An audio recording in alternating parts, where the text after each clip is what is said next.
E poi è arrivato quel giorno, hanno telefonato dal comitato esecutivo regionale. Abbiamo l'ordine di mettere i sigilli nei vostri uffici. Avete 2 ore per raccogliere gli effetti personali. Per le mozioni riusciamo appena a parlare. 2 ore, a sigillare gli uffici prevedeva una commissione speciale di democratici. Tra gli altri un fabbro o qualcosa del genere. Un giovane giornalista. Una donna, madre di 5 figli. Quest'ultima l'avevo già vista alle assemblee e la conoscevo anche per le lettere che indirizzava al comitato regionale e al nostro giornale. Viveva con la numerosa famiglia in una baracca. Prendeva ovunque la parola reclamando l'assegnazione di un appartamento. Malediva i comunisti e adesso il suo volto, lo ricordo bene, era trionfante. Quando sono entrati il nostro primo segretario ha scagliato loro addosso una sedia. Nel mio ufficio uno della commissione si è avvicinato alla finestra e ha lacerato dimostrativamente la tenda. Perché non me la portassi a casa, era per questo, Dio mio. Mi hanno fatto aprire la borsetta. Di lì a qualche anno ho incontrato per strada quella madre di 5 figli. Adesso mi sono anche ricordato il suo nome, Galina Vedesci. Le ho domandato, allora lei poi ha avuto l'appartamento? Lei ha alzato minacciosamente il pugno in direzione della sede dell'amministrazione regionale. Mi hanno preso in giro anche loro, farabutti che non sono altro. E poi cosa ancora? All'esterno del comitato regionale una folla attendeva che uscissimo. I comunisti a processo, adesso mandiamo loro in Siberia. Dovremmo prendere dei mitra e aggiustare un paio di raffiche verso quelle finestre. Mi volto e vedo 2 tipi alticci, sono loro quelli delle raffiche. Mi rivolgo a loro, però state attenti, ci sarà chi risponde. Io per esempio lì vicino c'era uno della milizia che ha fatto finta di niente, uno che conoscevo bene. Avevo tutto il tempo l'impressione. Mi sembrava di sentire alle mie spalle come degli quelle delle battute di caccia. Non ero l'unica a trovarmi in questa situazione. A scuola la figlia di un nostro istruttore politico si è sentita dire dai tuoi compagni di classe: non vogliamo essere tue amiche, tuo padre ha lavorato nella Reicop. Il mio papà è una brava persona, se era un bravo papà non poteva lavorare lì. Siamo stati ieri a un comizio. Bambine di quinta, erano già dei piccoli gavroche, pronti a rifornire di cartucce i fucili. Il primo segretario ha avuto un infarto ed è morto in ambulanza prima di arrivare all'ospedale. Credevo ci sarebbero state, come in analoghe circostanze, molte corone di fiore, la banda musicale, invece non c'era niente, nessuno. Avevamo seguito il feretro in pochi, un gruppo di compagni. Sua moglie ha fatto incidere sulla lapide una falce e martello e l'inizio dell'inno sovietico, incrollabile unione di repubbliche libere. La prendevano in giro. E io sentivo continuamente, sordo e minaccioso, quel mormorio. Temevo di impazzire. In un negozio lo sconosciuto mi ha buttato in faccia queste parole. Allora, comuniachi, siete contenti di aver mandato a puttane il paese? Che cosa mi ha salvato? Certe telefonate. Una di un'amica. Se ti spediscono in Siberia non preoccuparti, sono posti bellissimi, ride. C'era appena stata con un viaggio organizzato e le era piaciuta molto. Un'altra da una cucina di Kiev. Vieni a stare da noi, ti diamo le chiavi della dacia. Così ti puoi nascondere là. Non sono una criminale e non ho nessuna intenzione di nascondermi. I miei genitori mi telefonavano ogni giorno. Come va? Cosa fai?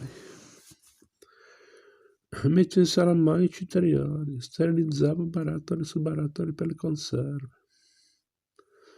Mi inventavo un sacco di cose da fare, non leggevo più i giornali, non guardavo la televisione. Questo e quello mi facevano un orrore. Leggevo unicamente romanzi polizieschi, non appena ne finivo uno ne cominciavo subito un altro. Per molto tempo non ho potuto trovarmi un lavoro. Erano tutti convinti che ci fossimo divisi i soldi del partito e che ognuno di noi avesse un pezzo di oleodotto. O per male che fosse andato, a una piccola stazione di servizio.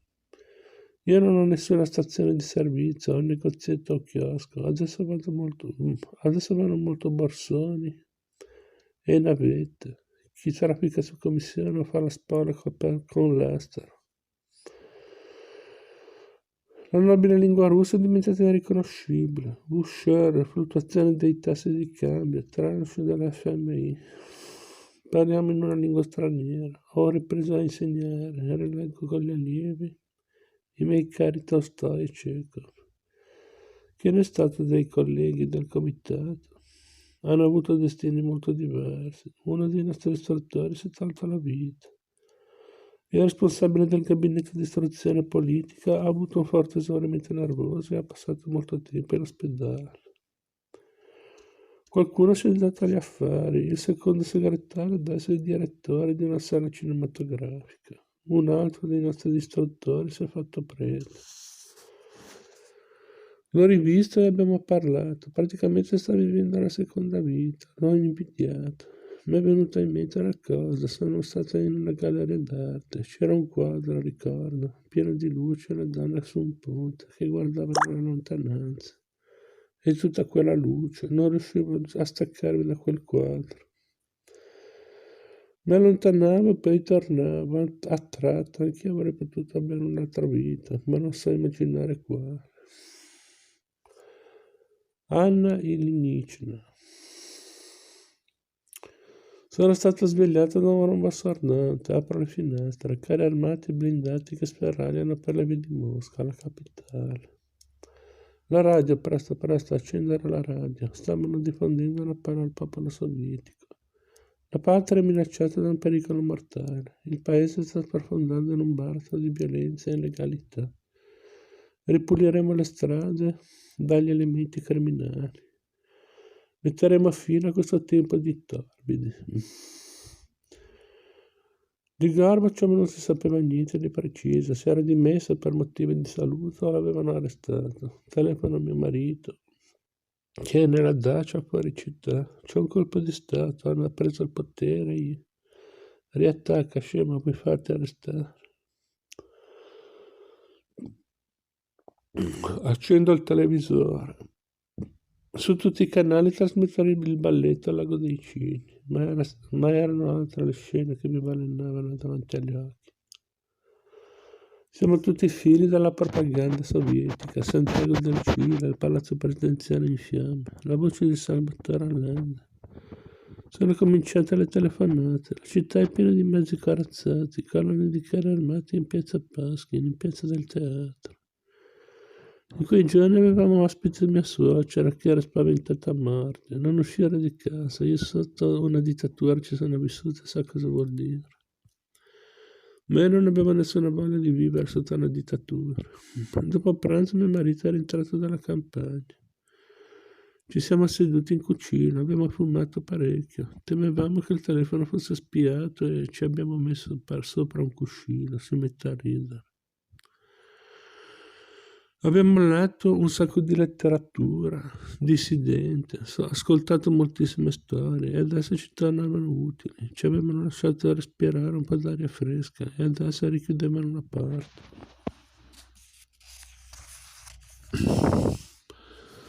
Ci avrebbero fatto rientrare nella nostra gabbia e ricacciati nuovamente nell'asfalto, come farfalle imprigionate nel cemento.